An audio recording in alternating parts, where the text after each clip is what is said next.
네, 부동산 상황과 관련해서 이은형 대한건설정책연구원 연구위원과 얘기 좀 더 나눠보도록 하겠습니다. 어서 오십시오. 안녕하세요. 네, 요즘 집값이 들썩이니까 정부가 그린벨트 해제 카드를 꺼내들었습니다.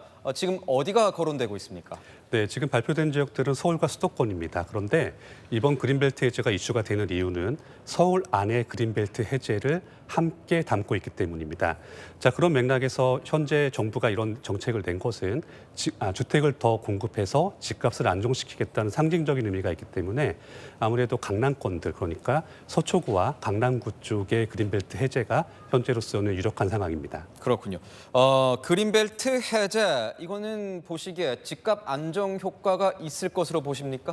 사실 지금으로서는 확신할 수가 없습니다. 왜냐하면 이제 주택 공급을 1만 호, 2만 호 이런 정도 한다는 것은 그 서울 송파구에 있는 모 아파트 단지의 규모가 약 1만 호라는 것에 비추어 보게 되면 그런 단지를 하나, 두 개, 세 개 만든다는 정도의 개념에 불과하기 때문입니다. 하지만 이제 서울시의 발표에 따르면 이번에 그린벨트를 해제해서 신규로 공급되는 주택들은 신혼부부들에게 공급한다고 되어 있습니다. 그 때문에 이번에 발표된 내용을 단순하게 서울 집값을 잡는 것에 목표를 두는 것이 아니라 정부에서 꾸준하게 발표하고 있는 저출산 대책의 일환으로 본다면은 아무래도 평가가 조금은 달라질 수 있습니다. 그렇군요. 오는 13일부터 이 토지거래 허가구역 효력이 발생합니다. 이게 발생하게 되면은 뭐가 달라지는 겁니까? 네, 토지거래 허가라고 하는 것은 토지 거래를 금지하는 것이 아니라 일종의 비정상적인 거래들, 예를 들어서 투기 같은 것들을 막는 데 목적을 두는 겁니다. 그 때문에 토지거래 허가제가 없을 때에는 이제 매매 계약의 당사자들끼리 계약을 하고 신고를 하면 그만이지만 토지거래 허가제가 적용이 되게 되면 이분들이 계약을 할 때 이 계약의 내용을 이제 해당 지역을 관할하는 시군 구청장에게 미리 한번 검사를 받는다고 생각하시면 됩니다.